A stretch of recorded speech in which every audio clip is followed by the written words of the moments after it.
जब वापिस आए तब सब दोस्तों को लगा कि भाई ये आदमी तो सही नहीं है, क्योंकि जो दोस्तों को बाँट के ना खाए, हुँ, जो बटर पहले दोस्तों को हुँ, खिलाए और फिर खाए, हुँ, उस टाइप का दोस्त हो तो बढ़िया है। हुँ, पर ये तो इस प्रकार का नहीं था। हुँ। तो उन्होंने फिर जैसे मैं उसके बाद आपने एक प्रोग्राम अटेंड किया विपश्यना। तो ये विपश्यना का एक्सपीरियंस कैसा रहा और ये क्यों करना चाहिए? तो पहले तो आपका फ़ोन ले लेते हैं। हुँ, फ़ोन लेने के बाद वो बताते हैं कि यहाँ आर्य मौन है। अच्छा। तो आर्य मौन वो मौन है जिसमें न सिर्फ़ आप बोलते नहीं हैं, हुँ, पर आप किसी से निगाहें नहीं मिलाते हो, आप किसी के साथ नॉन वर्बल कम्युनिकेशन नहीं करते हो, आप कुछ पढ़ते नहीं हैं, आप कुछ लिख नहीं सकते। हुँ, तो in a way you are in solitary confinement, आप हुँ, सिर्फ़ अपने साथ हैं। हुँ। स्पिरिचुअलिटी इन एजुकेशन, एजुकेशन में स्पिरिचुअलिटी होनी चाहिए। ये क्या है और क्यों होनी चाहिए? तो हुँ, मैं समझ रहा हूँ कि जो हमारे बच्चे हैं, हुँ, उन्हें भी हम एजुकेशन दे रहे हैं तो पावर दे रहे हैं, हुँ, उनको शक्तिशाली बना रहे हैं। हुँ, तो शक्तिशाली बनाने से पहले क्या बनाना है उनको? उनको स्पिरिचुअल बनाना है। हमारे स्कूल में एक मॉरल साइंस करके सब्जेक्ट होता था, हुँ, ज़ेवियर्स में, हुँ, मुझे पता नहीं आज भी है कि नहीं। हुँ, पर वो मैं समझ रहा हूँ कि मॉरल साइंस या आपकी स्पिरिचुअलिटी आपको सिखाने का वक़्त वो है, जब वो इंसान कहीं पावर, एजुकेशन या हुँ, पैसा कमाने वाला है। हुँ, उसके पहले उसको जो बना दोगे, वो फिर वो 100 गुना हो जाएगा। इंदौर के हमारे एक म्युनिसिपल कमिश्नर जिसने इंदौर की शक्ल हुँ, बदल दी और इंदौर को क्लीनली सिटी बनाया और वहाँ एक ऐसी चीज़ कर दी जो पूरे इंडिया में कहीं नहीं हुई है और वो आज नहीं हुए, तो भी एक चीज़ें कंटिन्यू हो रही है। हुँ, वो एक सरफिरा अफ़सर चला गया, उसने जो करना था कर दिया, पर उसके बाद उसने आईआईटी, आईआईएम को जोड़ा उसमें और अब जो भी नया मेयर, कमिश्नर, कलेक्टर आता है, उसके लिए एक लीडरशिप प्रोग्राम है, where he owns it up. ये अब इंदौर को मुझे स्वच्छ रखना है। Hello everyone. हमारा बचपन हमारे भविष्य की नींव है।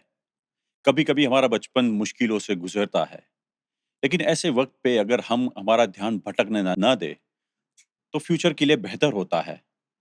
हम सबको पैसे कमाने हैं और पैसे कमाना ज़रूरी भी है, लेकिन पैसे कमाने के साथ जीवन में एक बैलेंस होना भी बहुत ज़रूरी है।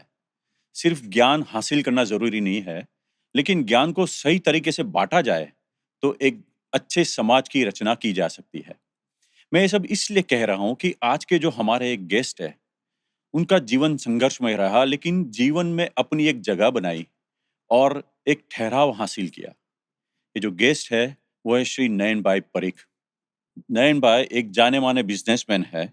उनकी कंपनी इंफ्रास्ट्रक्चर प्रोजेक्ट्स, फाइनेंस और स्ट्रेटेजिक मैनेजमेंट में कंसल्टेंसी और एडवाइजरी का काम करती है। बचपन में पढ़ाई में मन नहीं लग रहा था, लेकिन कुछ ऐसा हुआ कि पढ़ाई में मन लगा और आईआईएम जैसे इंस्टीट्यूट से मैनेजमेंट में मास्टर्स किया। प्रोफेशनल लाइफ की शुरुआत नौकरी से की, लेकिन जीवन में कुछ हासिल करने की चाह ने उन्हें एंटरप्रेन्योर बना दिया। Bhopal smart city, Indore smart city जैसे स्टेट लेवल प्रोजेक्ट्स में अपना योगदान दिया।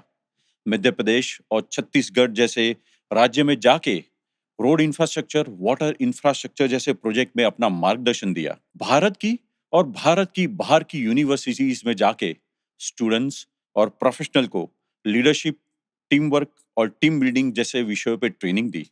बड़े ही अच्छे स्पीकर है, मैनेजमेंट और स्पिरिचुअलिटी पे स्पीचेस देते हैं। मैनेजमेंट सब्जेक्ट में जाने माने प्रिंट मीडिया में वो आर्टिकल लिखते हैं। नयन भाई ने मैनेजमेंट, सक्सेस और लाइफ के बारे में 5 अलग-अलग किताबें लिखी है। तो आइए एक स्पिरिचुअल एंटरप्रेन्योर से उनके जीवन के बारे में बात करते हैं।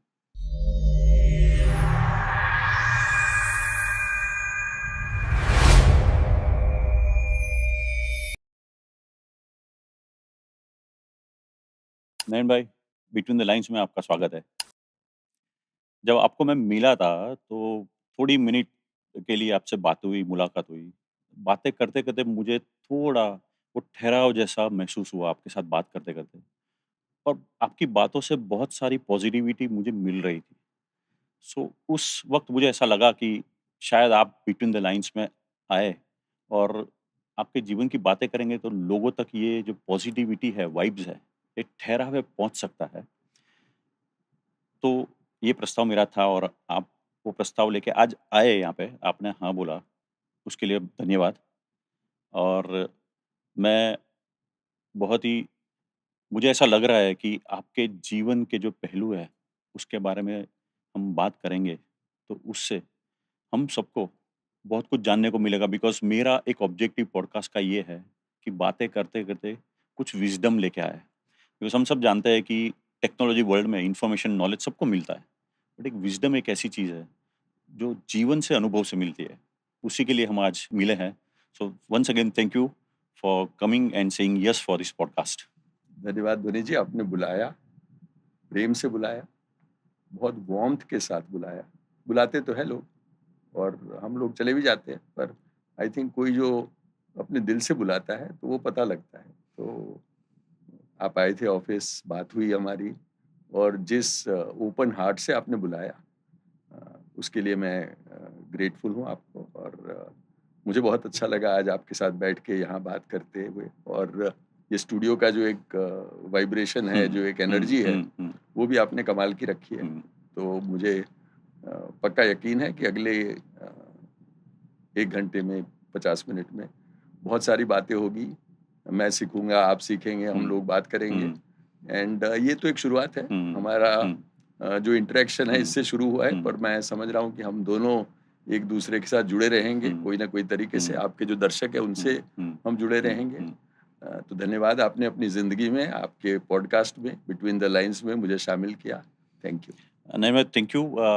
हम जब जब भी जीवन की फ्यूचर की बात करते हैं ना, उसमें सबसे बड़ा एक अहम जो फ़ेज़ है, वो है हमारा बचपन, चाइल्डहुड। और हर एक का बचपन का कोई ना कोई पहलू होता है, अनुभव होता है, कोई परिस्थिति होती है। अगर आपके बचपन की बात करें, चाइल्डहुड की बात करें, 2 ऐसे इंसिडेंट हुए हैं, जो शायद ध्यान से उसे देखा ना जाए या तो समझा ना जाए, तो जीवन बदल सकता है।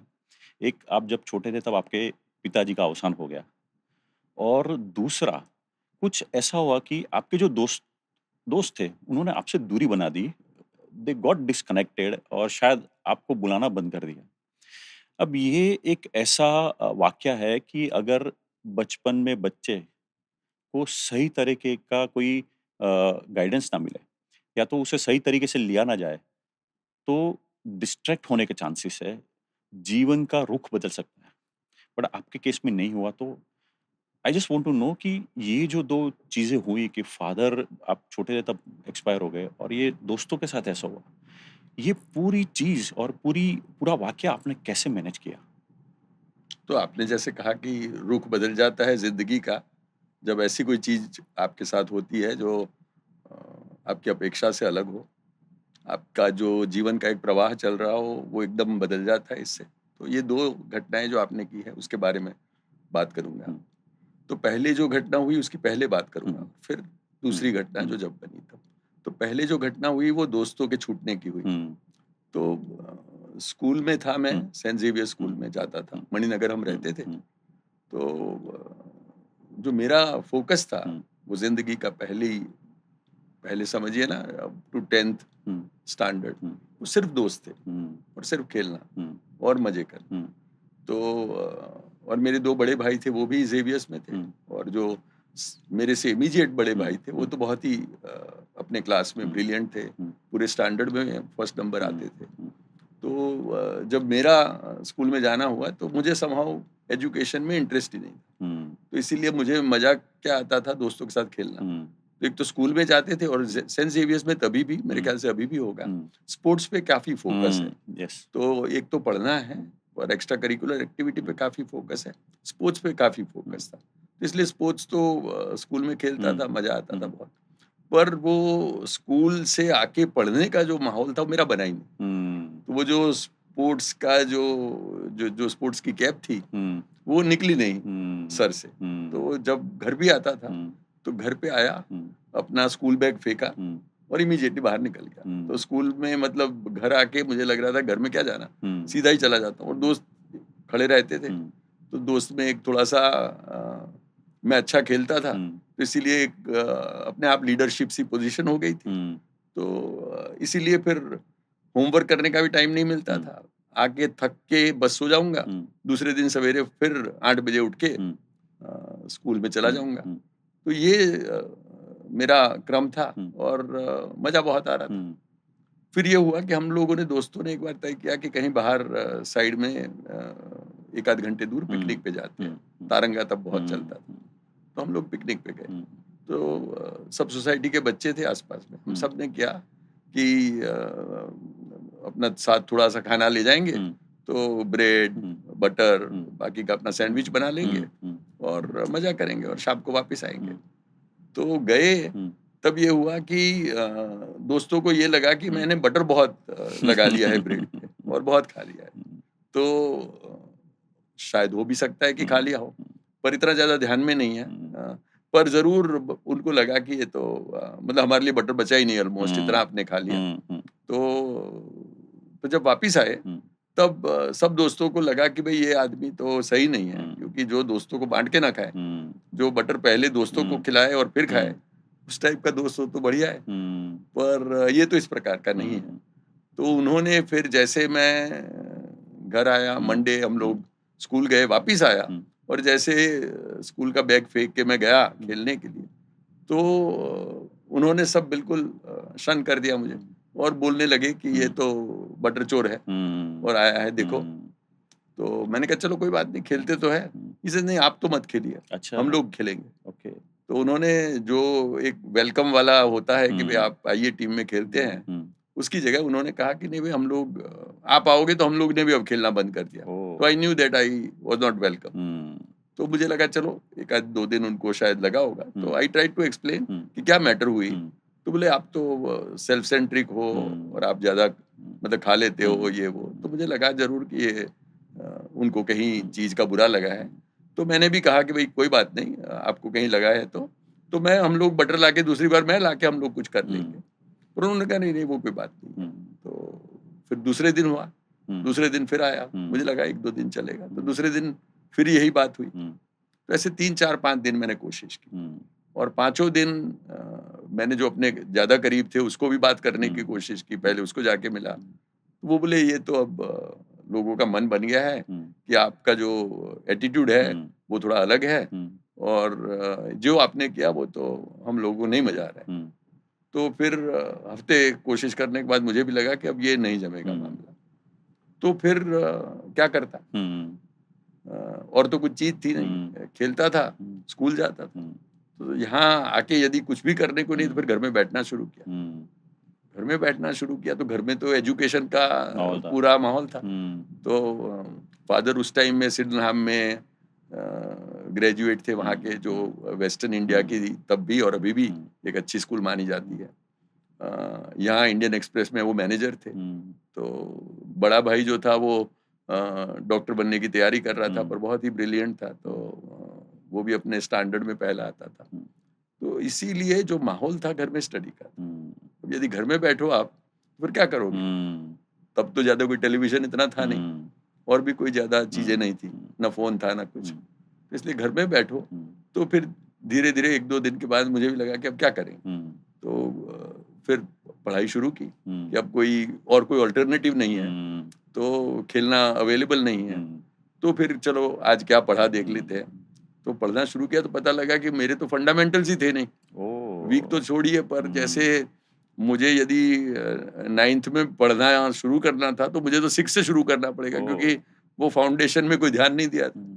तो वहां से फिर शुरुआत की, भाई से कभी सीखा, कभी अपनी किताबों से सीखा, फिर जाके स्कूल में सवाल पूछने लगा। तो वहां से एक बदलाव शुरू हुआ और एक जो एक necessity is mother of invention की तरह एक जो जरूरत पड़ गई थी कि अब घर में बैठना है और कुछ करने को नहीं है और पढ़ना है। तो फिर ये एक अच्छी चीज थी कि जो चीज करता था वो बड़े मजे से करता था और 100% दे के करता था, या करता ही नहीं था। तो ये करने लगा तो फिर 100% देने लगा, तो फिर मजा आने लगा थोड़ा सा और पढ़ने की शुरुआत हुई। और उसका जो बदलाव हुआ, फिर वो दोस्त तब छूटे वो छूटे और एटलीस्ट तब जो था फिर वो स्कूल के दोस्त रहे, पर घर पे आके पढ़ाई बिल्कुल रेगुलर शुरू हुई और उसके कारण फिर स्कूल में भी पढ़ाई शुरू हुई। स्कूल में पता लगा, वरना मैं होमवर्क करके कभी नहीं जाता था, तो टीचर्स को भी पता लगा वो होमवर्क करने लगा है, सुधार आने लगा है। उन्होंने भी फिर ज्यादा इंटरेस्ट लेना शुरू किया मुझे, मेरा भी इंटरेस्ट हो गया स्टडीज में शुरू। तो फिर वो जो तब से शुरुआत हुई हुँ, कि एजुकेशन क्या है समझ में हुँ, आया, हुँ, पढ़ना, हुँ, एजुकेशन एक्सीलेंस क्या है, हुँ, वो सब करके एक जर्नी मेरी बदली, एक हुँ, मकाम बदला। हुँ, और जो एक बहुत ही तवज्जो सिर्फ खेलने पे थी, हुँ। वो अब हट के एजुकेशन में आई। सो ये कहते हैं ना ब्लेसिंग इन डिस्गाइज़ शायद जी। आपको पढ़ने में इंटरेस्ट नहीं था बट ये जो वाक़या हुआ उससे शायद पढ़ाई में मन लगा और एंड रिज़ल्ट ऐसा हुआ कि you graduated from institute like IIM. अ, आपके फादर एक्सपायर हो गए एंड ऐसे समय में घर में finance is becomes a question और आपने शायद नौकरी की शुरुआत कर ली बिकॉज़ वो शायद घर में ज़रूरत होती है। बट ऐसा होने के बावजूद भी आपने नौकरी छोड़ दी और आपने अपना खुद का कुछ काम शुरू किया। This can be one of the risk in the family और फैमिली में भी इसको शायद वेलकम ना भी किया जाए। तो ये रिस्क आपने कैसे लिया?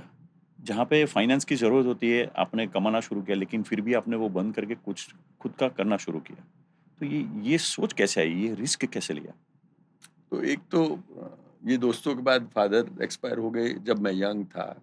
अ, हमारे टाइम पे तब 11th हुआ करता हुँ, था। तो 11th मेरी एग्ज़ाम दी थी मैंने हुँ, और रिज़ल्ट आने से पहले फादर एक्सपायर हुँ, हो गए। हुँ, पर रिज़ल्ट अच्छा आया क्योंकि हुँ, पढ़ना शुरू किया हुँ, था। तो अ, उसके बाद आया कि अब कौन-सी कॉलेज में जाना, हुँ, क्या पढ़ना? हुँ, तो कॉमर्स कॉलेज का फादर को मन था कि एक डॉक्टर है ब्रदर, तो हुँ, दूसरा कॉमर्स में जाए तो हुँ, अच्छा है। हुँ, तो कॉमर्स के कारण ये नक्की हुआ कि भई कौन-सी कॉलेज में जाए, तो हुँ, तब परसेंटेज अच्छे थे तो हुँ, एचएल कॉलेज ऑफ कॉमर्स में भी जा सकता था, हुँ, पर उसमें फिर मुझे फीस देनी पड़ती। हुँ, और एक फैमिली में छोटा-सा बिज़नेस था क्योंकि मदर थी, 2 हुँ, भाई हम, 2 हुँ, बहन, हुँ, तो 5 लोग थे हुँ, प्लस मदर। तो हुँ, इसीलिए एक छोटा जो फैमिली बिज़नेस फादर हुँ, ने शुरू किया था, उसमें ज़रूरत थी कि कोई पूरा टाइम थोड़ा ध्यान दे। हुँ, ब्रदर का मेडिकल में हो गया था, हुँ, बड़े भाई का हुँ, बैंक में एक जॉब लग गई थी हुँ, सबसे बड़े भाई हुँ, की। तो इसीलिए एक जो फैमिली बिज़नेस में करने के लिए बचा मैं था। हुँ, तो एक ऐसी कॉलेज ढूँढी हुँ, जिसमें मुझे एक तो स्कॉलरशिप मिले हुँ, ताकि पैसे ना भरने हुँ, पड़े और मैं पूरे दिन के लिए फ्री हूँ। हुँ, तो फ्री रहूँगा तो हुँ, फैमिली बिज़नेस में हुँ, थोड़ा-सा अपना ध्यान दे हुँ, पाऊँगा, काम कर पाऊँगा मदर के साथ। हुँ, तो वो करके शुरुआत हुई। हुँ, और फिर कॉमर्स में पढ़ते-पढ़ते साथ में किसी ने बताया कि आपको अपना फ्यूचर सिक्योर करना है, हुँ, आपको ज़िंदगी बनानी है, हुँ, तो आप आईआईएम अहमदाबाद के लिए कोशिश करो। हुँ, हुँ, साथ में ये भी कहा हुँ, कि तुम्हारे लिए बड़ा मुश्किल है, हुँ, क्योंकि तुम तो स्कूल में गुजराती मीडियम में थे, हुँ, कॉमर्स पढ़े हुए हुँ, हो, वहाँ तो 90% आईआईटी के ग्रेजुएट आते हैं हुँ, और इंग्लिश बड़े फर्राटे से बोलते हैं। तो हुँ, बोले आपकी तो अंग्रेजी भी थोड़ी-सी इतनी हुँ, पावरफुल नहीं है, तो आपको मैथ्स और इंग्लिश दोनों में तकलीफ होगी। हुँ, तो जो कॉमर्स के 4 साल थे मेरे, हुँ, तब मैंने कॉमर्स के पढ़ने के साथ हुँ, अपना एक जीमेट करके हुँ, मैनेजमेंट हुँ, एडमिशन टेस्ट जो कैट आता हुँ, है आईआईएम अहमदाबाद हुँ, का, उसके लिए तैयारी शुरू कर दी। हुँ, और मैथ वीक, हुँ, इंग्लिश वीक उसमें फिर पीछे जाके पढ़ाई शुरू की। हुँ, फिर वो घड़ी सेट करके लिखूँगा मैं हुँ, और लिखता था वो और फिर पता लगता था अब तो उसमें स्पीड भी चाहिए, हुँ, एक्यूरेसी भी चाहिए। हुँ, तो यदि स्पीड आए, एक्यूरेसी हुँ, ना आए, एक्यूरेसी आए, स्पीड ना हुँ, आए, वो करते अपने आप को सँभालते-सँभालते बिल्डअप करते हुए हुँ, एक जो चीज़ बनी कि फाइनल ईयर में था कॉमर्स में, हुँ, तब मैंने दिसंबर में आईआईएम की एग्ज़ाम दे दी। हुँ, और क्योंकि आईआईएम अहमदाबाद तो एक स्वप्न हुँ, के रूप था, तो हुँ, इसीलिए बाकी के 5-10 जगह पे किया था, हुँ, साउथ गुजरात हुँ, यूनिवर्सिटी ये वो। पर आईआईएम अहमदाबाद में पहले अटेम्प्ट में वो एग्ज़ाम क्लियर हो गया ओके, और उन्होंने इंटरव्यू में बुला लिया हुँ, और आईआईएम बैंगलोर, कोलकाता तब 3 थे हुँ, और बाकी की जगह पे बुला लिया। और इंटरव्यू में भी तैयारी वगैरह मैंने इतनी की थी ग्रुप डिस्कशन हुँ, इंटरव्यू में कि पहले ही एफर्ट में हुँ, आईआईएम अहमदाबाद का लेटर आ गया कि हुँ, आपका एडमिशन हो गया है। हुँ, और मैं अहमदाबाद का अकेला लड़का हुँ, जिसको एक एडमिशन मिला था। वैसे ही कॉमर्स के बहुत 5-10 लोग होते थे, बाकी के तो आईआईटी ग्रेजुएट्स होते थे, इंजीनियर्स होते थे। तो वहाँ जाके आईआईएम अहमदाबाद का एडमिशन हुआ। फिर तो वहाँ जाना शुरू किया, पर फैमिली में तभी भी फाइनेंशियल चीज़ें बड़ी मुश्किल थी। हुँ, तो मुझे पता है कि आईआईएम अहमदाबाद में एक एक्स्ट्रा कर्ड की यदि आप लेते थे हुँ, मोल, तो उसका कहीं 25 पैसा तब लगता था। हुँ, तो हमेशा वो लगता था यहाँ कि हुँ, यार मैं कर तो लूँगा, पर कैसे हुँ, इसका मतलब काम हुँ, कैसे बनेगा और बजट के बाहर चले हुँ, जाएँगे। और इसीलिए कभी ये सोचते थे कि साइकिल लेके चले जाएँ, हुँ, क्योंकि बस में भी अपना कोई ना कोई फेयर देना पड़ेगा, हुँ, जबकि साइकिल में एटलीस्ट कुछ कॉस्ट नहीं लगेगी। हुँ, तो वो सब जद्दोजहद जो थी हुँ, पैसे के लिए, हुँ, उसमें एक समझ में आया कि एटलीस्ट ये जद्दोजहद से निकलना बहुत ज़रूरी है। IIM अहमदाबाद पढ़ा हुआ था तो वो नक्की था कि एटलीस्ट ये तकलीफ़ें नहीं आएगी। एक जॉब प्रॉपर मिल गई।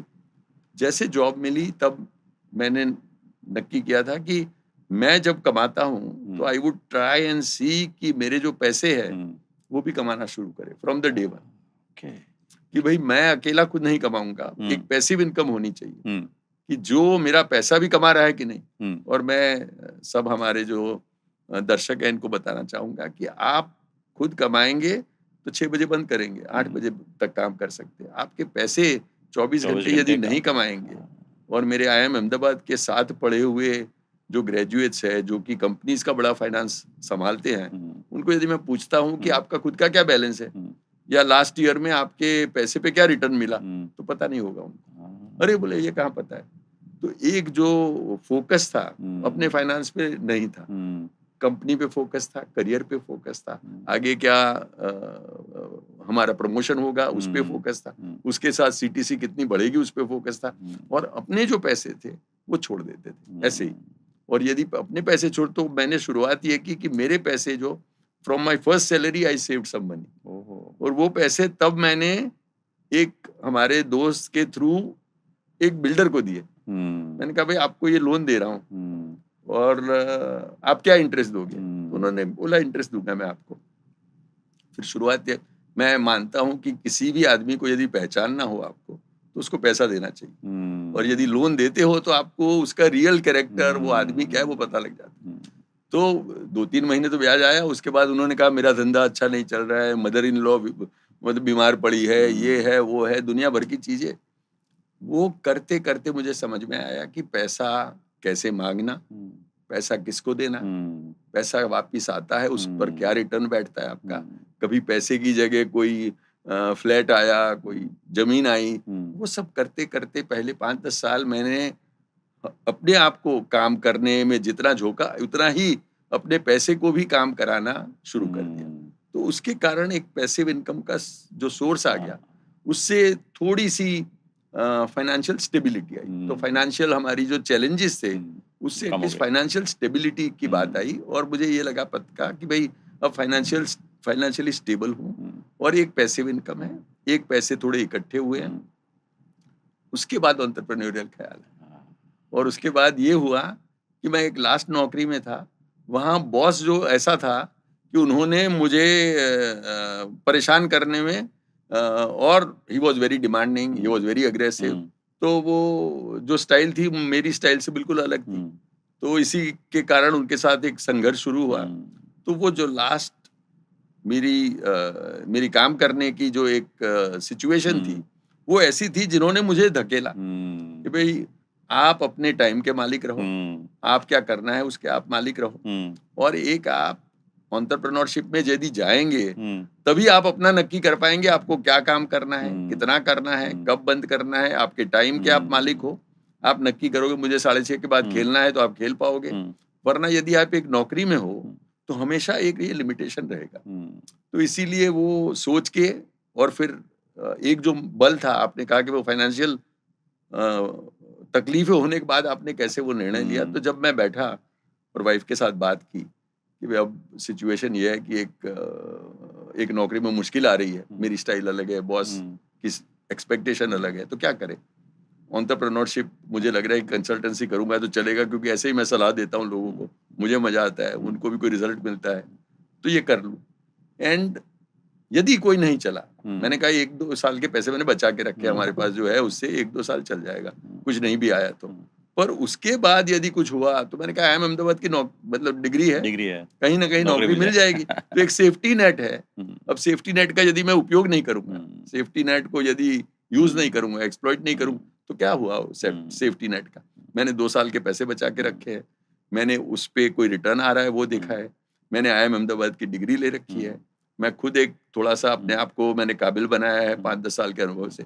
अब यदि मैंने जंप नहीं लिया तो फिर वो कहाँ लूंगा। तो वो जो एक रिस्क टेकिंग, मेरे ख्याल से लोगों को पैसे देने में एक रिस्क टेकिंग है, क्योंकि आप पैसे कमा के खर्चा न करके बचा के फिर किसी को देते हैं तो एक रिस्क है उसमें, और उससे वापिस आते हैं नहीं आते, देर सवेर होती है। तो उसके कारण जो एक रिस्क लेने की छाती थी, उसके कारण मुझे एंटरप्रेन्योरशिप में भी मदद मिली और मुझे लगा कि चलो ये फर्स्ट को सैलरी आती है, वो एक जो सेफ्टी नेट है, एक जो कुकून है, उससे बाहर निकलूं और एंटरप्रेन्योरियल जर्नी की अपनी शुरुआत करूं। Very interesting. आई थिंक आपके दो जो बात हमने बोली, चाइल्डहुड की और एक ये एंटरप्रेन्योर बनने की, आई थिंक दोनों में से यही एक निष्कर्ष निकल रहा है कि तकलीफें आई, लेकिन वो तकलीफें आपको सही दिशा में ले जाने के लिए आ रही थी। आपने जब ये कंपनी शुरू की हुई, बाद में मध्य प्रदेश और छत्तीसगढ़ गवर्नमेंट के साथ आपने प्रोजेक्ट किए, स्पेशली वाटर और रोड इंफ्रास्ट्रक्चर के, and that too public private partnership model पे किया। ये पब्लिक प्राइवेट पार्टनरशिप मॉडल कैसे काम करता है? हुआ ये कि साल 2000 रही होगी, करीब 25 एक साल पहले, और IIM अहमदाबाद में मैंने अपने एक फर्स्ट जो यहाँ पब्लिक प्राइवेट पार्टनरशिप का एक ओवर ब्रिज का प्रोजेक्ट था गुजरात ओके। में, जो मैंने सक्सेसफुली किया। उसका फिर एक केस लिखा मैंने। IIM अहमदाबाद में एक इंफ्रास्ट्रक्चर डेवलपमेंट फाइनेंसिंग करके एक मैनेजमेंट डेवलपमेंट प्रोग्राम होता है, ओके। जिसमें सरकार के लोग आते हैं, प्राइवेट सेक्टर वाले लोग आते हैं। तो वहाँ ये मेरा केस पढ़ाने के लिए IIM अहमदाबाद में गया। वहाँ एक मध्य प्रदेश के अफसर थे, IAS officer, who heard what I said. तो उन्होंने कहा, भाई देखो, मुझे मध्य प्रदेश के PWD मंत्री जानते हैं, तो मैं उनको बोलूंगा कि आप को बुलाए, आपसे सुने, और आप जो पब्लिक प्राइवेट पार्टनरशिप की बात कर रहे हैं, तब हालत ये थी कि सरकारों के पास पैसे नहीं होते थे और सड़क बनाने के लिए सरकार के अलावा कोई ऑल्टरनेटिव नहीं था 25-26 साल पहले। तो तब ये हम लोगों ने ढूंढा कि एटलीस्ट सरकार जो है वो वायबिलिटी गैप फंडिंग करे, थोड़ा पैसा दे, पर इसेंशियली पैसा प्राइवेट सेक्टर डाले, और प्राइवेट सेक्टर पैसा डाल के एटलीस्ट एफिशिएंटली बनाएगा, और उसके बाद उन पे जवाबदारी है इसको पूरे 10 साल 15 साल जो भी एक पीरियड नक्की हुआ है उसको मेंटेन करने। तो इसीलिए यदि उन्हीं को मेंटेन करना है तो वो शुरू में ही पैसे बचा के घटिया सड़क नहीं बनाएंगे जो दूसरे दिन टूट जाएगी या पहले मॉनसून में टूट जाएगी। तो इसीलिए वो ठीक बनाएंगे सड़कें, और उस पे जो है वो फिर टोल कलेक्ट करेंगे, और टोल कलेक्ट करने के बाद जो भी अपना बैंक का रिपेमेंट करेंगे पैसा। और हम लोगों ने प्रोविजन रखा था कि यदि रफनेस इंडेक्स सड़क की जो होती है, उखड़ पाखड़ सड़क हो गई, तो रफनेस इंडेक्स यदि 3000 mm पर किलोमीटर से बढ़ गई, वो एक मेजर था कि आप 1 किलोमीटर चलाते हैं तो कितनी बार आप ऊपर नीचे होते हैं, that is the roughness index. तो उसके ऊपर चली गई तो उसका टोल कलेक्शन राइट सस्पेंड हो जाता था। ओके। और फिर वो ठीक कर लेगा सरफेस, तो फिर अगेन उसका टोल कलेक्शन राइट शुरू होगा। तो टोल कलेक्शन किसको जाता है? गवर्नमेंट को जाता है? टोल कलेक्शन जो प्राइवेट सेक्टर डेवलपर अपना पैसा डाल के करता है उसको जाता है। पूरा उसको जाता है। पूरा उसको जाता है। लेकिन हम देखें, काफ़ी कुछ सालों में गवर्नमेंट ने रोड इंफ्रास्ट्रक्चर पे काफ़ी अच्छे काम किया, specially highway road infrastructure. But एक चीज़ अगर हम ऑब्जर्व करें तो सिटीज़ के जो रोड होता है, स्पेशली इंटरनल रोड होते हैं, रोड अच्छे बनते हैं लेकिन एक बारिश के बाद टूट जाता है। आपका क्या ख्याल है कि हमारा जो इंटरनल रोड स्ट्रक्चर है सिटीज़ का, वो कैसा है?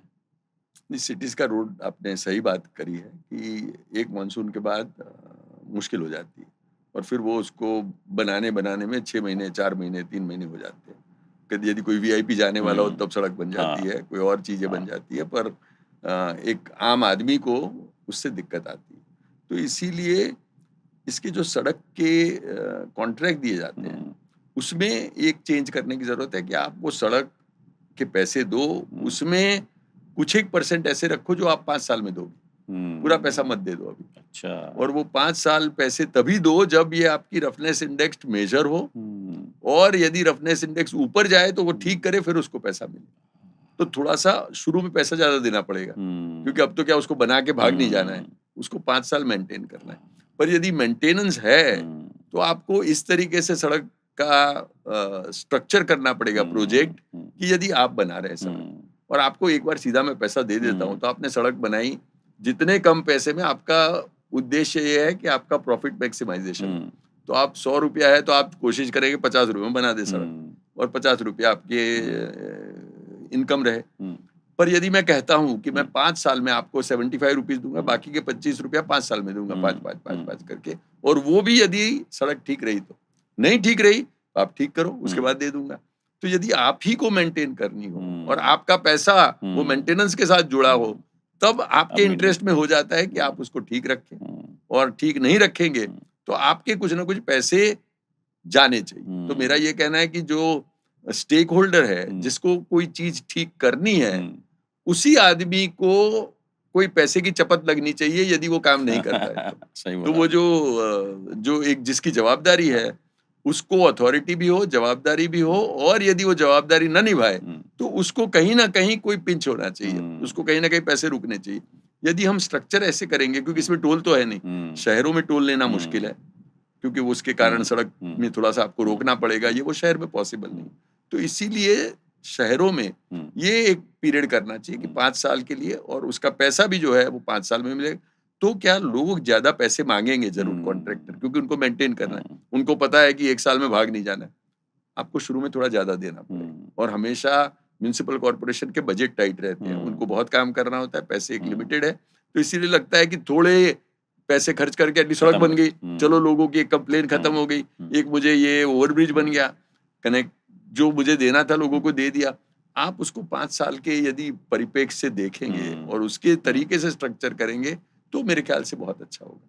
ये आपने अच्छी बात बोली शायद। ये एक स्ट्रक्चर लाने की ज़रूरत है क्योंकि आए दिन दिक्कतें बढ़ रही है। आपने एंटरप्रेन्योरशिप जर्नी शुरू की and you started building your own assets and finance. But उसके बाद आपने एक प्रोग्राम अटेंड किया विपश्यना। तो ये विपश्यना का एक्सपीरियंस कैसा रहा और ये क्यों करना चाहिए? देखिए, विपस्सना का मेरा जो है वो बड़ा दिलचस्प रहा मामला। हुँ, मैं एक दिन मैगज़ीन पढ़ रहा था, और मैगज़ीन में विपस्सना का एक आर्टिकल हुँ, था कि इगतपुरी में हुँ, विपस्सना करते हुँ, हैं, इस तरीके से करते हैं। तो वाइफ़ बाजू में बैठी, तो मैंने कहा, यार ये देखो एक प्रोग्राम अच्छा बोला है, हुँ, और मतलब कितनी अलग हट के बात कर रहे हुँ, हैं।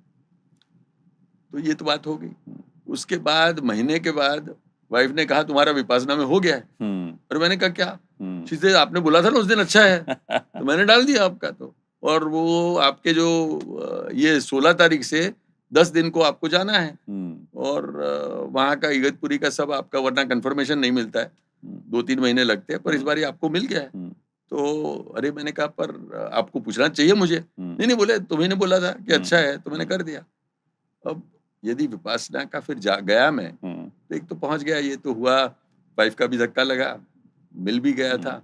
मुझे तब अपील भी किया था, पर हुँ, मुझे तभी भी पता लगा था कि मुश्किल है, पर इतना ज़्यादा मैंने स्टडी नहीं किया। हुँ, पहुँच गया वहाँ। पहुँचा तो पहले दिन 2006 में मैंने किया होगा, हुँ, तो पहले तो आपका फ़ोन ले लेते हैं। हुँ, फ़ोन लेने के बाद वो बताते हैं कि यहाँ आर्य मौन है। अच्छा। तो आर्य मौन वो मौन है, जिसमें ना सिर्फ़ आप बोलते नहीं हैं, हुँ, पर आप किसी से निगाहें नहीं मिलाते हैं। ओह! आप किसी के साथ नॉन वर्बल कम्युनिकेशन नहीं करते हैं। ओह! आप कुछ पढ़ते नहीं हैं, आप कुछ लिख नहीं सकते। हुँ, तो in a way you are in solitary confinement, आप हुँ, सिर्फ़ अपने साथ हैं। हुँ, जो बाकी के लोग हैं वो है, हुँ, आपके जो एक टीचर होते हैं, हुँ, गुरु होते हैं पूरे प्रोग्राम में, उनके हुँ, साथ आप दिन में कोई मुश्किल हो तो बात कर सकते हैं, हुँ, वरना नहीं। हुँ, तो आपको अपने साथ रहना है, हुँ, कंटीन्यूअस मेडिटेशन करना है, और एक खाना जो मिलेगा आपको वो लंच मिलेगा। हुँ, लंच के बाद शाम का खाना मिलता नहीं था, कुछ थोड़ा-सा हुँ, कहीं कोई एक चाय मिल गई तो, हुँ, वरना कुछ नहीं मिलता था। तो हाँ, एक तो खाना एक ही था, और आपको रहना है एक मुझे कॉटेज दिया था, हुँ, तो वो आपको साफ करनी है। You hmm, are living a monk's life, एक हुँ, साधु की ज़िंदगी हुँ, आप जीते हैं, अपना साफ कर लेते हुँ, हैं, खाना कम हुँ, खाते हैं। सवेरे पहला मेडिटेशन होता है, वो कहीं 4:30 बजे होता है, तो हुँ, 4 बजे आपको उठा देते हैं वो हुँ, टिन, टिन, टिन, टिन करके। हुँ, तो ये हालात में पहले ही दिन मुझे पता लग गया कि ये मेरे लिए नहीं है। अरे! हुँ, बड़ा मुश्किल है। हुँ, मैंने कहा, एक तो बोलना नहीं, हुँ, एक तो लिखना नहीं, हुँ, पढ़ना नहीं, हुँ, कुछ भी नहीं, किसी से बात नहीं कर हुँ, सकते, देख नहीं सकते, और मुझे लगा कि रात को मेरा खाने बगैर तो चलता ही नहीं था। हुँ, तो यदि लंच किया और कुछ नहीं, तो मुझे ये मन में ख़्याल था कि मुझे भूखे पेट नींद नहीं आती। ओह! तो मुझे लगा, तो मैंने उनको बोला, यार मुझे तो नींद नहीं आएगी। हुँ, बोले कोई बात नहीं। हुँ, तो पहले दिन 9:30 सो गया, 10, साढ़े 10, हुँ, 11, हुँ, साढ़े 11, हुँ, 12 नींद ना आए, क्योंकि हुँ, पेट में भूख लग रही है। हुँ, 12:30, हुँ, 1, डेढ़, हुँ, 2, ढाई बजे तक नींद नहीं आई पहले दिन। फिर तो 1-2 घंटे के बाद तो मेडिटेशन शुरू करना था। दूसरे दिन फिर यही हालत है कि आपको पूरे दिन बोलना नहीं और शाम को खाना नहीं।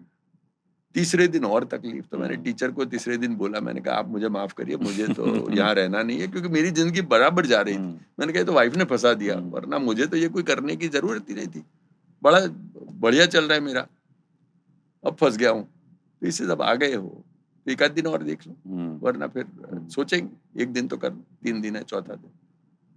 चौथे दिन के बाद फिर मैंने नक्की किया कि इसमें अब मैं जी लगाऊंगा, रहूंगा यहाँ। मुश्किल बड़ा था, पर 4th डे के बाद जब मैंने तय कर लिया कि अब यहाँ रहना है और पूरा खत्म करके जाना है, तो फिर उससे जो जो मुझे प्राप्त करना था मिलने लगा।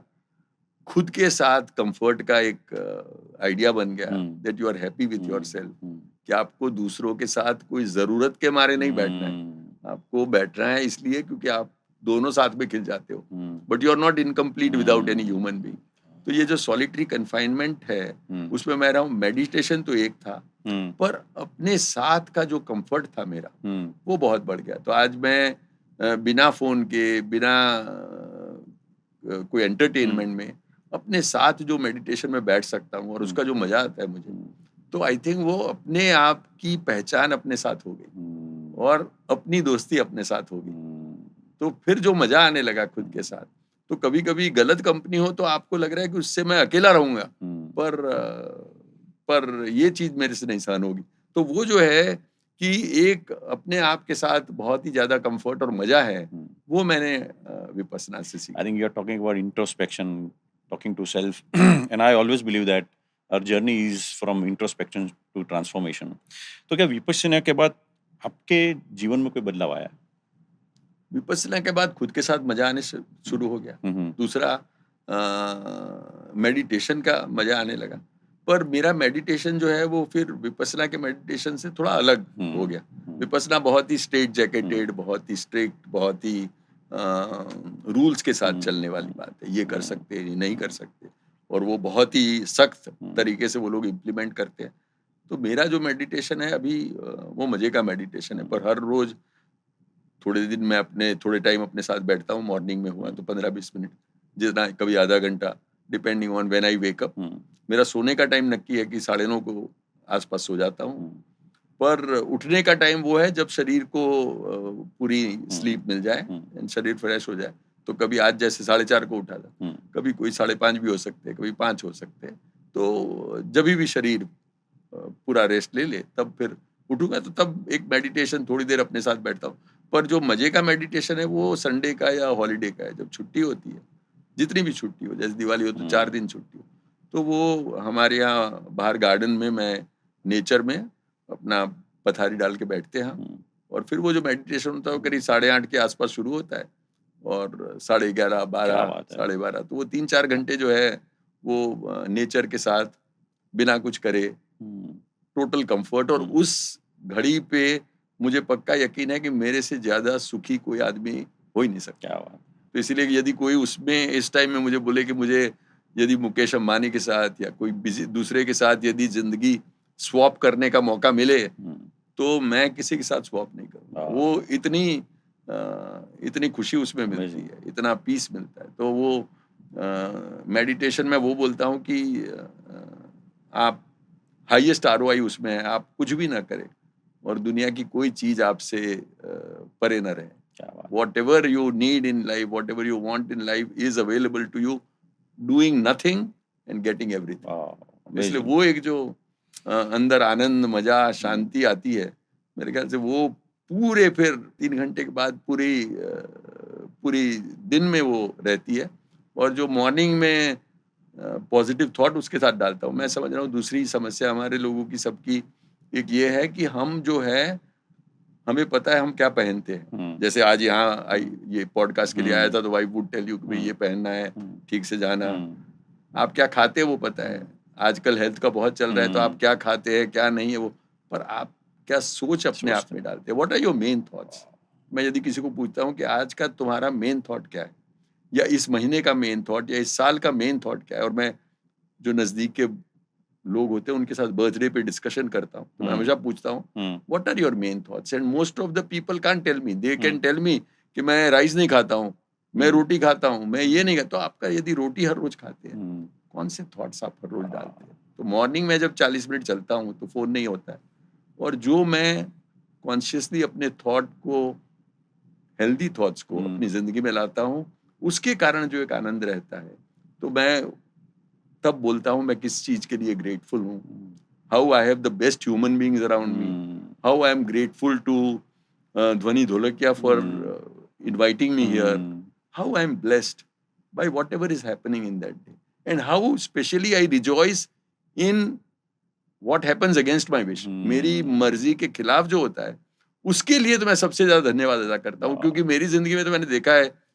मैं दोस्त चाहता था, दोस्त नहीं रहे, मैं नौकरी चाहता था, नौकरी का कोई तकलीफ आई, जो जो मैं नहीं चाहता था और हुआ, उसके कारण मुझे जो फायदा हो वो तो 100 गुना होगा। जो मैं चाहता था 1 और वो यदि देना चाहता था 100, तो वो जब मेरी मर्जी का नहीं होता है, आपकी मर्जी का होता है, तब 100 गुना मिलता है। आपने एक सेंटेंस को आज प्रूव कर दिया है, look at the brighter side of your life.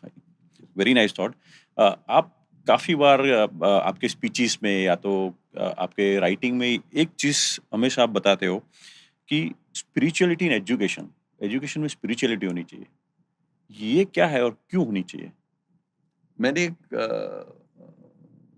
Ted talk भी दी है on rich and spiritual be both. Okay. तो मुझे लग रहा है कि स्पिरिचुअलिटी आप किसी भी इंसान को पावरफुल बनाते हो, उसके पहले देने वाली चीज है। तो कभी कभी मुझे कहते हैं लोग कि स्पिरिचुअलिटी एजुकेशन में कहाँ, बच्चे तो अभी छोटे हैं, स्पिरिचुअलिटी तो 50, 55, 60 रिटायर होने के बाद करने की बात है। मैं मानता हूं कि पैसे और एजुकेशन और सक्सेस, ये आप जो भी है उसको 100 गुना बना देते हैं। तो समझिए कि आप एजुकेटेड नहीं है और आप यदि दुखी है, तो यदि एजुकेशन मिल गया आपको या पैसा मिल गया, तो आप दुखी से डिप्रेस्ड हो जाएंगे। आप यदि बिल्कुल माइजर है, आपसे पैसे छूटते नहीं है, तो आप यदि कंजूस है तो आप 100 गुना कंजूस हो जाएंगे। तो कभी कभी मुझे लोग पूछते हैं कि यार इसके पास इतने बड़े पैसे हैं और फिर भी ये उससे छूटता नहीं है, फिर भी इतना कंजूस क्या है? मैंने कहा पैसे आने से इंसान बदलता नहीं है, जो भी है वो 100 गुना हो जाता है। तो इसीलिए यदि आप पैसे वाले होने वाले हो, या आप एडुकेटेड होने वाले हो, या आप कोई शक्तिशाली बनने वाले हो, तो उससे पहले अपने आप पर काम कर लेना, बिकॉज हु यू आर उसको 100 गुना मैग्नीफाई कर लेगा पैसा, सफलता और पावर। तो इसीलिए यदि पावर के पहले आप में चरित्र नहीं है, तो आप यदि मतलब रावण का एग्जाम्पल ले ले, माइथोलॉजी में जाए तो, या कोई भी, कि वो उसने बहुत एजुकेटेड था, बहुत ही नॉलेजेबल था, पर जो एक बेसिक कैरेक्टर था उसका, वो 100 गुना हो गया एजुकेशन से। तो मैं समझ रहा हूँ कि जो हमारे बच्चे हैं, उन्हें भी हम एजुकेशन दे रहे हैं तो पावर दे रहे हैं, उनको शक्तिशाली बना रहे हैं। तो शक्तिशाली बनाने से पहले क्या बनाना है उनको स्पिरिचुअल बनाना है। तो हमारे स्कूल में एक मॉरल साइंस करके सब्जेक्ट होता था जेवियर्स में, मुझे पता नहीं आज भी है कि नहीं, पर वो मैं समझ रहा हूँ कि मॉरल साइंस या आपकी स्पिरिचुअलिटी आपको सिखाने का वक्त वो है जब वो इंसान कहीं पावर, एजुकेशन या पैसा कमाने वाला है। उसके पहले उसको जो बना दोगे वो फिर वो 100 गुना हो जाएगा। इसीलिए मैं समझ रहा हूँ कि एजुकेशन में स्पिरिचुअलिटी की बहुत जरूरत है, क्योंकि उससे आप पावर देने वाले हैं। तो मेरा जो है वो फोकस हमेशा इस पे रहता है कि बच्चों को, यूथ को, लोगों को अर्ली स्टेज में स्पिरिचुअलिटी का ध्यान रहो। और स्पिरिचुअलिटी को जो गलती होती है वो ये कि उसको हम रिलीजन के साथ जोड़ देते हैं कि भाई यदि आप मंदिर में जाते हो, जैसे मैं मंदिर में नहीं जाता हूँ, तो लोग कहते हैं मंदिर में नहीं जाते हो स्पिरिचुअल कैसे हो? आप यदि पूजा करते हो हर रोज, तो मैंने कहा पूजा नहीं करता हो, तो बोले फिर पूजा नहीं करते हो तो कैसे आप स्पिरिचुअल हो? तो जो रिलीजियन और स्पिरिचुअल वो जो अलग चीज है, और जो रिचुअल इज नॉट स्पिरिचुअल, वो एक समझने वाली बात है कि आप यदि टीका करते हो, आप यदि पूजा करते हो, तो वो क्या स्पिरिचुअलिटी है? Spirituality is, I think, being peaceful, blissful, grateful and loving without any external trigger. आपके बाहर बराबर हो रहा है और आप पीसफुल हो तो अलग बात है, पर बाहर यदि कैओटिक सिचुएशन है तभी भी आप पीसफुल हो। यदि कोई आपके साथ कुछ ऐसा कर रहा है जो आपको पसंद नहीं है और फिर भी आपका आनंद डिस्टर्ब नहीं कर सकता, वो मैं समझ रहा हूँ कि स्पिरिचुअलिटी है और उसकी जरूरत है। Beautiful thought. आई थिंक आप बात कर रहे हो कि जब बच्चा पढ़ता है तो उसको अच्छा इंसान कैसे बनाया जाए। आई थिंक उस पे आपने बात की, बहुत अच्छी बात कही है आपने। करीबन कुछ 5-6 किताबें लिखी, उसमें एक किताब जो गुजराती में लिखी उसका टाइटल है सफलता थी संपूर्णता। So from success to completeness, what is success for you? Success for me is when I get what I want. Hmm सबके लिए हम लोग सक्सेस तो इस तरीके से डिफाइन करते हैं कि जो भी मुझे चाहिए हम्म वो मिल जाए तो मैं सफल हूँ। हम्म तो यदि जैसे मुझे IIM अहमदाबाद में एडमिशन लेना हम्म था तो मिल गया तो सफल हो गया। हम्म उसके बाद मुझे 100 करोड़ कमाना था तो मैं 100 करोड़ कमा हम्म लिया तो मैं सफल हो गया। मुझे एक हेल्दी बॉडी चाहिए और मैं हेल्दी हूँ तो सफल हो गया। हम्म। तो सफलता समय समय पे बदलती रहती है, पर सफलता वो है जो आप चाहते हैं और मिल जाए। बट तो तो क्या जी, उससे ये कंप्लीटनेस का एहसास होता है? ये कंप्लीटनेस जो है, success from success to completion completeness, तो ये कैसे अचीव होता है? तो इसीलिए मैं कह रहा हूँ कि एक तो सफलता है। हम्म सफलता आपको एक समाज में मकाम देती है, हम्म आपके मन में एक मकाम देती है, आपको हम्म विश्वास देती है कि हम्म आप जो चाहते हैं हम्म वो कर पाते हैं। हम्म उसके लिए जो भी चाहिए हम्म डेडिकेशन आप में है, हम्म आपको जो एक निर्धार चाहिए हम्म वो आप में है। आप में वो जो उसके लिए जो हम्म करना पड़े वो श्रम करने की आप में ताकत है। तो एक सफलता उसके लिए ज़रूरी है। पर सफलता को यदि आप ये मान लेते कि सफलता होने से आप हम्म आनंद मिल जाएगा, हम्म हम्म आप शांत हो हम्म जाएँगे, आप लविंग हो हम्म जाएँगे, आप ग्रैटिट्यूड से भर जाएँगे, हम्म तो वो नहीं है। हम्म कई सफल लोग जो है वो सफलता की चोटी पे बैठ के भी डिप्रेस रहते हैं। हम्म हमारे पास कपिल शर्मा का, पडुकोन का, हम्म ये सब एग्ज़ाम्पल्स हैं। हम्म माइकल जैक्सन का, हम्म जो इतने सफल लोग हैं और सफलता के जब हाईएस्ट मकाम पे है, हम्म तब अंदर से जो एम्प्टीनेस हम्म आती है। तो इसीलिए मैं समझ रहा हूँ कि एक बार सफल हो जाए आप, फिर आपका जो नेक्स्ट है, हम्म वो संपूर्णता वाला जो रास्ता है, हम्म जहाँ की आप शांत रहे, हम्म आप आनंदित हम्म रहे, आपको मज़ा आए, हम्म वो जो है। हम्म और सफलता की भूख जो है, वो हमेशा ही एक आपको अलग-अलग जगह पे ले जाती है। हम्म वो जर्नी का मज़ा आने लगे हम्म और आप बैठे-बैठे खुश रहे। तो हम्म इसीलिए मैं समझ रहा हूँ कि सफलता थी संपूर्णता is when you are becoming a संपूर्ण human being. Hmm when you are संपूर्ण इज़ व्हाट? संपूर्ण is your becoming best version of yourself. Hmm आप क्या एक सबसे बढ़िया इंसान बन सकते हैं, हम्म वो है। हम्म तो वो सफलता में तो एक पहलू आ गया कि आप सफल है, आपने गाड़ी बड़ी ले ली, आप घर अच्छा ले रहे। पर आपका जो भी एक हाईएस्ट पोटेंशियल है hmm of being a great human hmm being, are you the best version of yourself? Hmm and ये आपको पता है। अब दुनिया को कुछ भी बोले, पर जब आप देखते हैं मिरर में तो आपको पता है कि ये इंसान वो है जो आप चाहते थे वो बने। हम्म और ये जो है वो यात्रा आपको करनी है सफलता से संपूर्णता की, by becoming who you are. मैंने देखा है कई सफल लोग चिड़चिड़े होते हैं, कंजूस होते हैं, कहीं डिप्रेस्ड होते हैं, कहीं दुखी होते हैं, किसी को फिक्र करने की आदत होती है, हेल्थ वाइज ठीक नहीं है, रिलेशनशिप में दे आर लैकिंग। तो ये जो है वो जिंदगी सिर्फ पैसा या सफलता नहीं है, जिंदगी साथ में संबंध भी है, प्रेम भी है, वो सब, आपका एक शरीर स्वस्थ रहे वो भी है। ये सब जो पहलू है उस पे आप काम कर रहे हैं और वो पहलू हर एक में आप बेस्ट वर्जन अपने आप की है या नहीं। वो नहीं है तो वो जो यात्रा शुरू होती है वो सफलता से संपूर्णता की यात्रा है। और उस पे मैं समझ रहा हूँ कि हम सब को एक जर्नी करनी है तय। और उसकी बात मैं करता हूँ अपनी किताब में, अपने आर्टिकल्स। आपने बड़ी अच्छी जर्नी की बात बोली। जर्नी कैसे ट्रैवल करनी चाहिए उसका आपने उदाहरण दिया। Finance is your core subject, और जैसे आपने बोला कि जब आपने नौकरी शुरू की तब से ही आपने फाइनेंस को कैसे बढ़ाया जाए, कैसे उसको काम पे लगाया जाए, वो बातें आपने की। तो फाइनेंस मैनेज कैसे किया जाए? सपोज कोई स्टूडेंट है या तो कोई यंग प्रोफेशनल है जिसने अभी प्रोफेशनल जर्नी शुरू की है, तो क्या कहना चाहोगे फाइनेंस कैसे मैनेज किया जाए? पहले तो मैं हमेशा विचारों पर ज़्यादा हुँ, फ़ोकस करता हूँ। हुँ, इसलिए मैं कह रहा हूँ कि आप में विचार ध धारा क्या है वो तो करें। What is your relationship with money here? हुँ, आप मानते हैं कि पैसे पेड़ पे नहीं उगते, हुँ, तो आप हमेशा कहते हैं कि पैसे बहुत स्केर्स है। हुँ, तो तो आपको यदि अबंडेंस के साथ जुड़ना है तो पहले यहाँ सोचना है कि आप पैसे अबंडेंस में हैं और आप धनी हैं और आपके पास पैसे आते रहेंगे और you have a capacity to attract money. तो एक तो पहले अपनी सोच को बदलना है और रिलेशनशिप पैसे के साथ वो अलग करना है कि पैसे को बहुत संभाल के रखना पड़ेगा और ये पैसे तो आसपास की दुनिया बड़ी खराब है, आपको लूटने के लिए तैयार है, आपको और पैसे को अलग कर देगी, आपसे पैसे सब छीन लेंगे।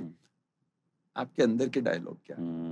पहले तो उस पे काम करना है, अपनी सोच को इस तरीके से करना है जो आप फाइनेंशियल अबंडेंस चाहते हैं उसके अनुसार अपनी सोच करनी है।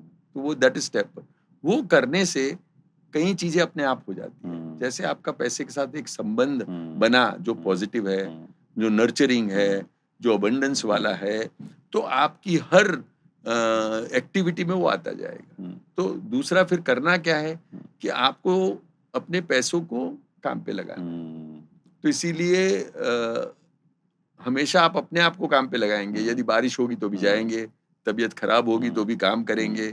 तो पैसे को भी काम करा रहे हैं और पैसे को काम तब करा रहे हैं आप जब उसको ठीक से इन्वेस्ट करें। तो इसीलिए एक फाइनेंशियल लिटरेसी हो आपकी, आपको समझ में आए कि डेट क्या है, इक्विटी क्या है, इकोनॉमी क्या है, ग्रोथ क्या है, आईआरआर क्या है, एक बेसिक तौर पे कि हर कभी जैसे बोलता है कोई 3 साल में डबल हो गया पैसा, पर तो उसका क्या रिटर्न हुआ, पर ईयर का रिटर्न बोलो ना, आईआरआर क्या हुआ। तो एटलीस्ट एक फाइनेंशियल थोड़ी बेसिक लैंग्वेज सीखे आप कि भाई कोई बोल रहा है कि नहीं आपको मैं इतना करके पैसा दे दूंगा, आप सोचे कि यदि ये सिर्फ बातें कर रहा है या आपको कोई प्रमाण मिल रहा है कि ऐसा होगा, तो वो financial literacy is one. I think हर किसी को जिसके पास 2 पैसे है फाइनेंस समझ लेना जरूरी है। तो एक बेसिक। तीसरा, पैसे को काम पे लगाने के लिए पहले तो आपको पैसा इकट्ठा थोड़ा करना पड़ेगा। तो आप यदि जो राइवलरी है उसमें आप यदि स्पेंडिंग करते हैं और आपको यदि लग रहा है कि जो आदमी ज्यादा पैसा स्पेंड कर रहा है वो ज्यादा धनी है, ऐसा नहीं है, तो वहां बदलना पड़ेगा। यदि कोई मर्सिडीज चला रहा है तो मेरे पास जो भी पैसे मांगने आते हैं उसमें से सब मर्सिडीज या पोर्शे के बगैर आते नहीं। तो जो बड़ी गाड़ियां चलाते हैं उसका तो यही मतलब है कि वो उसकी ईएमआई ज्यादा होगी। जरूरी नहीं हर एक के केस में होगी, पर हम जो लाइफस्टाइल को धनी होने के साथ जोड़ देते हैं वो नहीं है। हर कोई अपना शो दिखाता है और अपने आप को एक रिच मैन की तरह प्रोजेक्ट करना चाहता है। जो रियल रिच मैन है उसको वो करने की जरूरत नहीं। तो आप वही करें जिससे आपको आनंद मिलता है, वो दिखाने के लिए ना करें। और किसी ने ले लिया तो आपको आईफोन लेने के लिए मजबूर होना पड़े, वो मत करिए। आपको आईफोन अच्छा लगता है जरूर लीजिए, पर क्योंकि आपके पड़ोसी ने लिया है आप ले रहे हैं। तो वो पैसे का दूसरा प्रिंसिपल ये है कि आपको पैसे किसी को ज्यादा दिखाने की जरूरत नहीं है। एंड जो रिच है वो लोगों को नजर नहीं आते क्योंकि वो बैंक बैलेंस आप किसी को दिखा नहीं सकते। आप क्या दिखाएंगे? आपके पास गाड़ी क्या है, आप कैसे कपड़े पहनते हैं, आप कैसे ट्रैवल करते हैं, कैसे घर में रहते हैं, उससे लोग अनुमान करते हैं आपके पास क्या पैसे हैं। तो उस चीज को छोड़ आप आपको जो अच्छा लग रहा है वो करिए। पैसे से आपको जो आनंद मिल रहा है, आपकी जो एक्टिविटी करनी है आपको, पैसा एक बड़ा पावरफुल साधन है, उससे आप जिंदगी में जो करना चाहते हैं वो करें। पर उसके साथ अपनी net worth is not your self worth, है ना। आपका जो पैसा है वो आपकी वर्थ नहीं, आपकी वर्थ आप खुद है, वो समझिए। तो ये जो पैसे के साथ आप करते जाएंगे, और यदि पैसे को पावर ऑफ कंपाउंडिंग समझ लें, यदि आपने एक पैसा रख दिया और यदि 30 साल के लिए रख दिया तो वो यदि 10-10% से भी ग्रो कर रहा है तो वो बहुत बड़ी रकम बन जाएगी एट द एंड ऑफ। तो पावर ऑफ कंपाउंडिंग कि आप कुछ एक पैसे जो इकट्ठे करें उसको ग्रो करने दीजिए, और कंपाउंडिंग से जो आपको उसका लाभ मिलेगा लास्ट 5-10 ईयर्स में वो अनइमेजिनेबल है। एक जैसे वो चेस बोर्ड में आप 1 राइस लेके फिर वो 64 में रखे तो 64th पे तो वो राइस होगा कि जो आप इतने गोदामों में न रख पाए। तो इसीलिए वो जो कंपाउंडिंग समझे, बाकी की फाइनेंस चीज समझे, पैसे के साथ अपने आप को जोड़े और एक अबंडेंस का एहसास रहे। बस ये आई थिंक घर को आप मतलब समझे कि ये लायबिलिटी है, जो प्राइमरी रेसिडेंस उसको आप एसेट नहीं समझे। तो एसेट लायबिलिटी का बेसिक एक आपको समझ में आ जाए, वो फाइनेंशियल लिटरेसी के साथ आई थिंक अबंडेंस को अट्रैक्ट करे। तो आई वुड विश कि आपके जो हर दर्शक है वो पैसे वाले बने, धनी बने, ऐश्वर्य वाले बने। आपने अच्छी फाइनेंशियल डिसिप्लिन की बात करी। आपके स्पीचेस और स्पीच में या तो काफ़ी टाइम ट्रेनिंग में और आपके राइटिंग में आप लीडरशिप की बातें बहुत करते हैं। लीडरशिप क्या है? लीडर कौन है? जो भी आदमी अपने आप को लीडर समझता है वो लीडर है। हुँ, तो लीडर वो है जो, एक मैं समझ रहा हूँ कि 3-4 जो इंग्रेडिएंट है। एक है, leader always needs to have a vision. हुँ, तो विजन क्या है? हुँ, जैसे ध्वनि जी को एक विजन है कि मैं अपना बिटवीन द लाइन्स का एक पॉडकास्ट करने हुँ, वाला हूँ सीरीज। उसमें मुझे नयन परीख जैसे लोग दिखते हैं और उनको मैं ले आता हूँ। हुँ, तो आपकी लीडरशिप है। हुँ, यदि मुझे दिख रहा है कि मेरा बेटा इंजीनियर बन सकता है, जब उसको खुद को भी वो कॉन्फिडेंस नहीं है, हुँ, एहसास नहीं है, हुँ, तो वो लीडरशिप है। हुँ, लीडरशिप में मुझे लग रहा है कि एक मध्य प्रदेश में 2000 किलोमीटर सड़कें बन सकती है, हुँ, जब सरकार के पास भी पैसे नहीं है और अभी बनाने की कोई हुँ, सिचुएशन नहीं है, तो एक लीडरशिप है। यदि इंदौर का एक अफ़सर जो सरफिरा है, वो सोच सकता है कि इंदौर को मैं स्वच्छ कर दूँगा और वहाँ जो है वो कोई भी कचरा इधर-उधर नहीं गिरेगा हुँ, और जो उसकी एयर प्योरिटी बढ़ हुँ, जाएगी और उसमें कहीं भी कोई भी कचरा पानी और ज़मीन में नहीं हुँ, गाड़ा जाएगा, वो लीडरशिप है। तो हाँ, आप लीडर वो है जब आप वो देख लेते हैं जो किसी और को नहीं दिखता है हुँ, और फिर दिखता है उनको, हुँ, पर आप पहले देखते हो। दूसरा, आपके पास वो विज़न के साथ स्ट्रैटेजी है। एक तो हुँ, आपको दिख रहा है, पर कैसे करना है? कैसे करना है? जैसे मेरे पास विज़न है कि अहमदाबाद में भी, इंदौर में जो हमने किया है वो क्लीनलीनेस में ले आऊँ।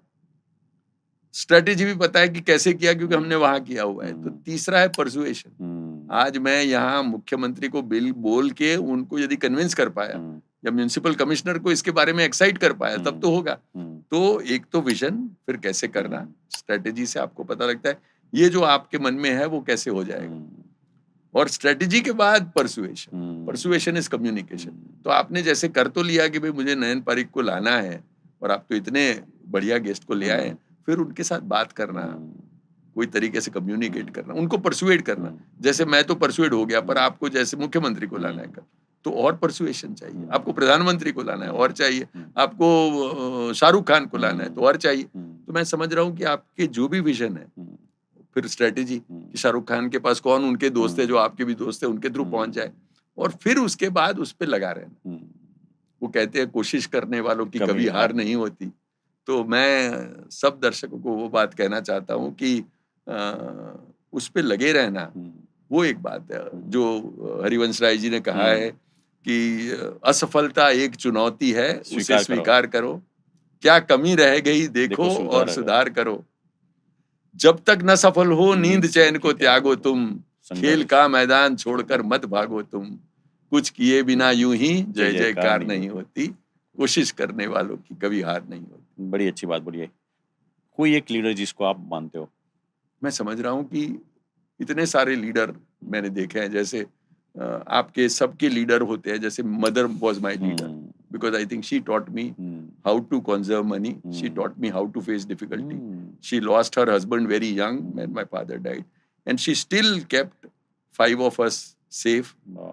तो आई थिंक वो हमारे जब आईआईएम अहमदाबाद में मैं कैसे एडमिशन लेने गया, हुँ, तो उसमें एक हमारे जो आईआईएम अहमदाबाद के ग्रेजुएट थे, उन्होंने इतनी मदद की, मुझे हैंड होल्ड किया, तो मैं इनको लीडर समझता हूँ क्योंकि उन्होंने मेरा हाथ पकड़ा और मुझे ले गए। इंदौर के हमारे एक म्युनिसिपल कमिश्नर जिसने इंदौर की शक्ल हुँ, बदल दी हुँ, और इंदौर को क्लीनलीस्ट सिटी बनाया और वहाँ एक ऐसी चीज़ कर दी जो पूरे इंडिया में कहीं नहीं हुई है और वो आज नहीं हुए, तो भी एक चीज़ें कंटिन्यू हुँ, हो रही है। हुँ, तो एक सरफिरा अफ़सर चला गया, उसने जो करना था कर दिया, पर उसके बाद उसने आईआईटी, आईआईएम को जोड़ा उसमें और अब जो भी नया मेयर, कमिश्नर, कलेक्टर आता है, उसके लिए एक लीडरशिप प्रोग्राम है, where he owns it up. भई ओके। अब इंदौर को मुझे स्वच्छ रखना है हुँ, और अब मतलब एवरी इंदौरी फील्स कि भई हुँ, मैं इसको स्वच्छ रखना चाहता हूँ। I feel there are leaders all along and hmm, I am fortunate to have dealt with so many leaders वाह! And each of them makes me a better human being. Each very of them teaches me something कि ये है leadership, ये करना है। बड़ी अच्छी बात बोली लीडरशिप के बारे में आपने, जैसे आपकी माँ का एग्ज़ाम्पल दिया। हमारे घर में ही लीडर्स होते हैं।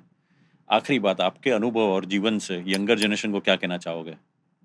जो मैंने ज़िंदगी में देखा है, मैं 4 चीज़ें यंग लोगों को कहना चाहूँगा। एक तो ये कि नेटवर्क अपना स्ट्रॉन्ग रखिए। हुँ, नेटवर्क इज़ नेट वर्थ। हुँ, तो आप क्या जानते हैं, जो इम्पोर्टेंट है वो बात, उतनी ही इम्पोर्टेंट बात यह है आप किसको जानते हैं। तो आपका नेटवर्क स्ट्रांग रखिए, और नेटवर्क का ये मतलब नहीं कि आपने एक बार जान लिया, पर आपके मन में पूरी जिक्सॉ पजल है कि मैं ध्वनि जी को जानता हूँ और मैं रमेश भाई को जानता हूँ, तो इन दोनों को मिला के ये पिक्चर बनेगा मेरा। तो मैं जो भी दुनिया में कहते हैं कि डोनाल्ड ट्रंप हो या कोई भी हो, आप सेवंथ है चेन में आपके साथ, तो आपका चेन बनाइए स्ट्रॉन्ग। तो नेटवर्क पे बहुत ज्यादा काम किया। IIM अहमदाबाद में हम क्या पढ़े वो तो अलग बात है, पर उसके नेटवर्क इतना स्ट्रांग है कि आज हमारा जो एक बैचमेट है, वर्ल्ड बैंक का प्रेसिडेंट है, हमारे साथ पढ़ा हुआ, और बाकी के कहीं अच्छे मकाम पे है, उनके साथ आपका कैसे नेटवर्क है, that is one. Second is spirituality. ये मत समझिए स्पिरिचुअलिटी ओल्डर पीपल के लिए है। आज की तारीख में make your self spiritual, and वो जर्नी आज शुरू करिए। उसके लिए द अर्लियर द बेटर। दूसरा, बी योर सेल्फ। कोई भी किसी की नकल करने की जरूरत नहीं है। Anybody could be your role model, but be yourself. मतलब वो करिए आप क्या चाहते हैं। Leadership is first leading yourself. आपकी जिंदगी आपकी है। आप अपने पिताजी की जिंदगी मत जिए। यदि वो इंजीनियर बनाना चाहते थे इसलिए आप मत बनिए। आप वो हिम्मत रखिए to live your own life, because otherwise that life would be lost. आपको अपने आप को be yourself, that is very important. And T is team work. Team work is dream work. तो आपको लोगों के साथ जोड़िए। आपके साथ जो भी आप कर रहे हैं उसमें आपके साथ टीम जितनी स्ट्रांग है, आप यदि आज चीफ मिनिस्टर प्राइम मिनिस्टर नहीं है पर कल बन गए, तो आपके पास 10 वो लोग हैं जो आपके मंत्री है, आपके सलाहकार है। फाइनेंस आपको नहीं आता है जैसे मैंने बताया, पर आपके कोई फाइनेंशियल एडवाइजर है। स्पिरिचुअलिटी में आपके कोई गाइड है। बाकी की चीजें जैसे आपको हेल्दी बनना है, हेल्दी बनने में आपको कोई मदद रूप होगा, तो आपकी पूरी टीम जमाइए। तो ये 4 चीजें मैं समझ रहा हूँ आप यदि कर लेते हैं, तो that is what would make young people and new India the best India that we could have. I think आपने बड़ी अच्छी बातें बोली। नयन भाई, आपका नाम है नयन। नयन मतलब आंखें, बट आंखों के साथ हम और एक शब्द यूज करते हैं नजर, जो आंखों का काम है नजर। और नजर से मैं बात करता हूँ नजरिए की। और आपका जो नजरिया जीवन के प्रति है, जिसको हम बोलते हैं पर्सपेक्टिव, काफी अलग है, काफी यूनिक है, काफी पॉजिटिव है। तो मुझे ऐसा लग रहा है कि शायद जो आपका नाम है वो नाम को आपने सार्थक कर दिया है। और आज आपने सही में ना कि आपके सब्जेक्ट की बात की, लेकिन आपने जीवन का एक अलग नजरिया हमको दिया है। तो उसके लिए once again I am thankful to you for giving your time and giving lot of wisdom for life and how to live our life, how to develop our character. These are the crux of our interaction. So thank you so much for giving your time and all the wisdom to us. आपने मुझे बुलाया यहाँ, मैं खिल गया, मुझे मजा आ गया। Thank you so much. Thank you. That was Nayan by Parikh. जीवन का एक अलग पहलू बताया उन्होंने। पहली बात बोली, you are not incomplete without any human being, so be yourself. खुद से बातें करे, खुद के विचार बनाए, and have a discipline in your thought.